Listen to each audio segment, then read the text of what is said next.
He could not be killed by gods. He could not be killed by demons. He could not be killed by any creature born of magic.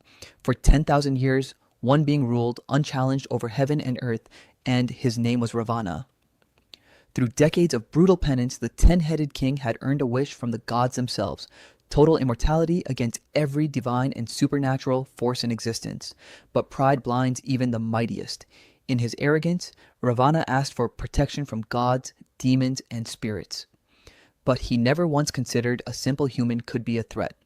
It was the one gap in an otherwise perfect armor. And so, the tyrant's reign began. Ravana tore the gods from their thrones. He enslaved the forces of nature. He chained entire worlds beneath his palace. Villages burned. Sacred temples fell to ash. Across the universe, light was being swallowed by darkness, one kingdom at a time. Defeated and desperate, the gods abandoned heaven itself. They descended into the depths of the cosmic ocean, seeking the one being who could still stand against Ravana. There, floating atop a colossal serpent with 1,000 hoods, lay the supreme being, Lord Vishnu, protector of the universe. Great One, the gods pleaded, if Ravana is not stopped, there will be nothing left to save. Vishnu's eyes opened, calm, unshaken. Every wish, he said, has a price, and every tyrant a blind spot. He had seen the flaw in Ravana's power the moment it was granted. To end the demon king's reign, Vishnu made a vow that would shake creation itself. He would surrender his divine form and be born as a mortal man, a human prince carrying the full. And so the promise was made. The wheels of destiny began to turn. Centuries passed. In the kingdom of Ayodhya, a noble king named Dasharatha ruled with wisdom and justice. Yet, despite his power and 3 devoted queens, one sorrow haunted him endlessly. He had no children, no heir to carry his legacy forward. Desperate, King Dasharatha called upon the great sage Rishyasringa to perform a sacred fire ritual, the Putra Kameshti Yagna, praying to the gods for the blessing of sons. Flames roared into the sky as ancient hymns filled the air, and then, from the heart of the sacred fire, a divine figure emerged, holding a golden vessel of sacred payasam. Distribute this to your queens, the being commanded, and your wish shall be granted.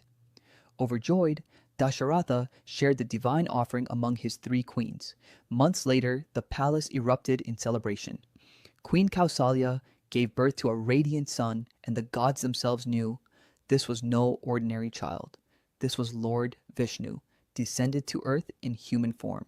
His name was Rama. Soon after, Queen Kaikeyi bore Bharata, and Queen Sumitra gave birth to twin sons, Lakshmana and Shatrughna. 4 princes, born of one divine plan, destined to reshape the fate of the universe. As young Rama took his first breath, unaware of the destiny within him, the heavens themselves watched in silence, for the war against darkness had already begun. A boy who could kill a monster with a single arrow. That boy was Rama, and his test was about to begin. Years had passed peacefully in Ayodhya. The 4 princes grew, but none shone brighter than Rama and his ever-loyal brother, Lakshmana. Inseparable, sharing one heart between 2 bodies. Then, one fateful morning, the palace gates opened to reveal a fearsome sight. The great sage Vishwamitra, radiating divine power, his eyes burning with purpose. King Dasharatha, he declared, demons plague my sacred rituals. I require your son Rama to protect my fire sacrifice. The king trembled. Rama was barely a teenager, but one does not refuse a sage of Vishwamitra's power. And so, young Rama and Lakshmana followed the sage into the dark forest, armed with nothing but bows and unshaken courage. Deep in the woods, the earth began to tremble. From the shadows emerged Tataka, a monstrous demoness of immense size, her roar shaking the very trees. Rama hesitated. She was, after all, once a woman. But Vishwamitra's voice cut through his doubt. She is evil incarnate now, Rama. To save the innocent, you must strike. Steadying his bow, Rama released a single arrow. It struck true. Tataka's monstrous form collapsed, and the forest fell silent once more. It was Rama's first battle, and it would not be his last. One arrow had proven Rama's courage, but his true test was still to come. Impressed by the young prince's skill, sage Vishwamitra rewarded Rama and Lakshmana with celestial weapons. Divine arrows blessed by the gods themselves, capable of destroying entire armies.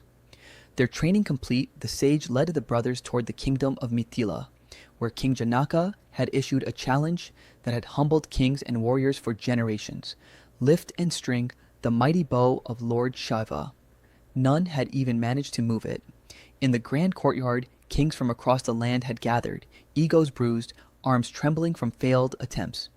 Then King Janaka's daughter stepped forward. Sita, radiant and fearless, said to be no ordinary princess, but born of the earth itself. Rama's eyes met hers, and for a moment, time itself seemed to pause. Guided forward by Vishwamitra, Rama approached the ancient bow. He gripped it with calm confidence. As he pulled the string back, the bow suddenly cracked with the force of 1,000 thunderbolts, splitting in two. The court fell into stunned silence, then erupted in a deafening roar. Sita placed a garland around Rama's neck. Fate itself had chosen its bride. Sita, the future queen, destined to stand beside the very avatar of Vishnu. A god had found his goddess, but even destiny cannot escape betrayal. With Sita by his side, Rama returned to Ayodhya as a hero. The streets erupted in celebration. Flowers rained from every rooftop, drums echoed through the kingdom, and the people rejoiced at the sight of their beloved prince. King Dasharatha, now old and weary, made his decision. Rama would be crowned the next king of Ayodhya. The entire kingdom celebrated, except for one dark corner of the palace. In Queen Kaikeyi's chambers, her loyal maid Manthara watched the festivities with narrowed eyes. "Have you forgotten?" she whispered venomously. "Once Rama is king, you will be nothing. Your son Bharata will spend his life bowing to his own brother." Seeds of doubt, once planted, grow fast in fertile soil. Kaikeyi's smile faded. She remembered an old promise. 2 boons King Dasharatha had once sworn to grant her, no questions asked.